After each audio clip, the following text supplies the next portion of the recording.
Good morning, students. I hope you all are well at your home. इस video में हम Khilji dynasty जिसने slave dynasty के बाद दिल्ली पर शासन किया था उसके बारे में पढ़ेंगे। खिलजी डायनेस्टी का शासनकाल 1290 से 1320 सीई तक रहा। जैसे कि हमने हमारी पहली वीडियो में पढ़ा था, स्लेव डायनेस्टी का अंतिम शासक बलबन था। उसके पोते मोइनुद्दीन को खिलजी वंश के एक अधिकारी फ़िरोज़ शाह ने मौत के घाट उतार दिया। खिलजी एक तुर्किश ट्राइब थी जो कि अफ़गानिस्तान में आकर बस गए थे। खिलजी वंश ने भारत के अधिकतर उत्तरी पश्चिमी और पूर्वी भारत के कुछ भागों पर शासन किया। 1290 में जब फ़िरोज़ शाह सिंहासन पर बैठा तो उसका नाम जलालुद्दीन खिलजी पड़ गया। उस समय उसकी आयु 70 वर्ष थी। वह एक भला शासक था, लेकिन उसका एडमिनिस्ट्रेशन यानी शासन प्रबंध बहुत ही कमज़ोर था। सबसे महत्वपूर्ण घटना जो उसके शासनकाल में हुई थी वह थी मंगोलों का आक्रमण।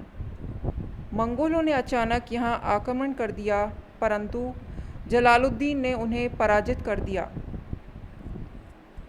लेकिन उस समय उसके भतीजे अलाउद्दीन खिलजी ने धोखे से विश्वासघात करके जलालुद्दीन को मार दिया और दिल्ली के सिंहासन पर बैठा।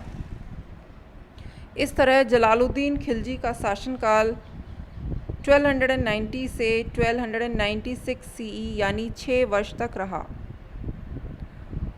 अलाउद्दीन खिलजी का शासनकाल 1296 से 1316 सीई तक रहा।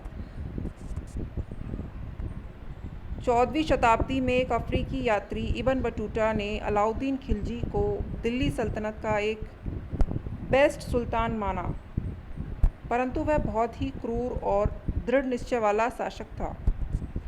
अलाउद्दीन खिलजी बहुत ही महत्वाकांक्षी था। उसकी महत्वाकांक्षा थी, उसका एम्बिशन था कि अलेक्जेंडर द ग्रेट की तरह वह भी विश्व पर शासन करे।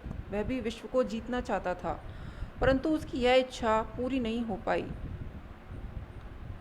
Now we will study about the battles and conquest of Alauddin Khilji. 1297 CE में उसने सबसे पहला अभियान गुजरात में चलाया। सबसे पहले उसने गुजरात, मालवा और मेवाड़ को हड़प लिया और रणथंबोर एवं चित्तौड़ के किले को कब्ज़े में ले लिया। गुजरात पर जीत हासिल करने में उसका साथ एक स्लेव मलिक कफूर ने दिया। मलिक कफूर आगे चलकर अलाउद्दीन खिलजी की सेना का जनरल बना। इसके बाद उसने दक्कन के क्षेत्रों पर हमला किया। 1307 सीई में उसने देवगिरी, जिसे दौलताबाद भी कहा जाता है, जो कि महाराष्ट्र में है, उस पर भी कब्ज़ा कर लिया। उसने वरांगल, द्वारा समुद्र, मैसूर, जो कि दक्षिणी भारत में है, यहाँ के शासकों को हरा दिया एवं मदुराई और रामेश्वरम में भी उसने लूटपाट मचा दी और वहाँ के रिसोर्सेज एवं वेल्थ को लूट लिया।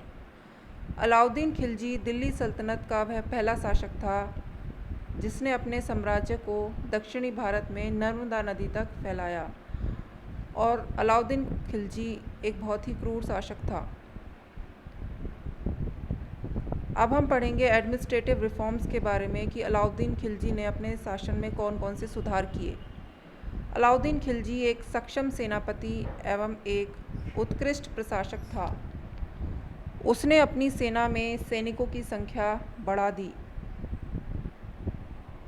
ताकि साम्राज्य की सुरक्षा और मजबूत की जा सके। विशाल सेना के खर्चों को निकालने के लिए उसने राज्य की आय यानी रेवेन्यू बढ़ाने के नए तरीके अपनाए। उसने ऐसी सारी भूमि जो कि रेंट फ्री थी, रेंट फ्री यानी जिस पर कोई टैक्स नहीं लिया जाता था, जो कि धार्मिक पुजारी या सरकारी अधिकारियों को दी गई थी, अलाउद्दीन खिलजी ने उसे जब्त कर लिया। उसने अधिकारियों को किसानों से एक्स्ट्रा टैक्स यानी अतिरिक्त कर कलेक्ट करने के लिए मना किया हुआ था। उस समय 2 तरह के टैक्स कलेक्ट किए जाते थे, मुद्रा या पैसे के तौर पर अथवा वस्तुओं के रूप में कर। खिलजी के राज्य में किसान वस्तु के रूप में कर सीधा राज्य को जमा करते थे। कर के रूप में भूमि की कुल उत्पादन का आधा भाग किसान राजा को जमा करता था। इस तरह से अलाउद्दीन खिलजी एक रिच ट्रेजरी यानी खजाना बनाने में सफल हुआ। सुल्तान समय समय पर बाज़ार में जाकर वस्तुओं के मूल्य भी चेक करता था कि कोई व्यापारी वस्तुओं के अधिक मूल्य तो नहीं लगा रहा, वस्तुओं के उचित मूल्य लगाए जा रहे हैं या नहीं, ताकि सैनिक अपनी निर्धारित आय में, निर्धारित इनकम में अपना जीवन यापन कर सकें। अपने राज्य में नोबल्स के आपसी षड्यंत्र को रोकने के लिए अलाउद्दीन खिलजी ने सभी भोज और सभाएं इन पर प्रतिबंध लगवा दिया, उन्हें बंद करवा दिया।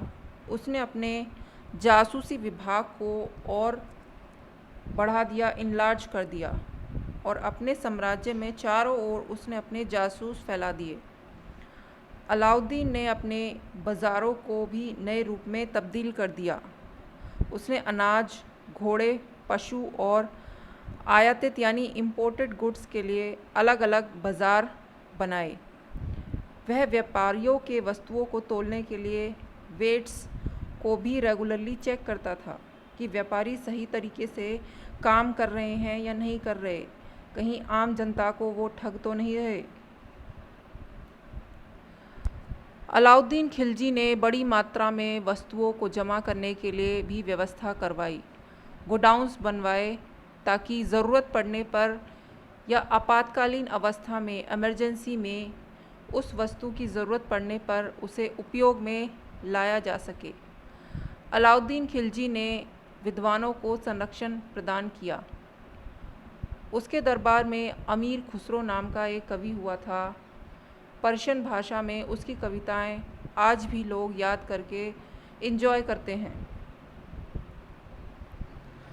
अलाउद्दीन खिलजी की डेथ के बाद उसके जनरल मलिक कफूर ने अलाउद्दीन के छोटे बेटे शिहाबुद्दीन को सिंहासन पर बैठाया और मलिक कफूर उसके नाम पर शासन करने लगा। परंतु कुछ समय बाद क्या हुआ? कुछ समय बाद वह दोनों मारे गए और सन 1320 में खिलजी वंश का अंतिम शासक खुसरो खान जासुद्दीन तुगलक कौन था? जिसने तुगलक डायनेस्टी की खोज की थी, इसके द्वारा वह मारा गया। इस तरह खिलजी वंश का पतन हो गया और तुगलक वंश की शुरुआत हुई।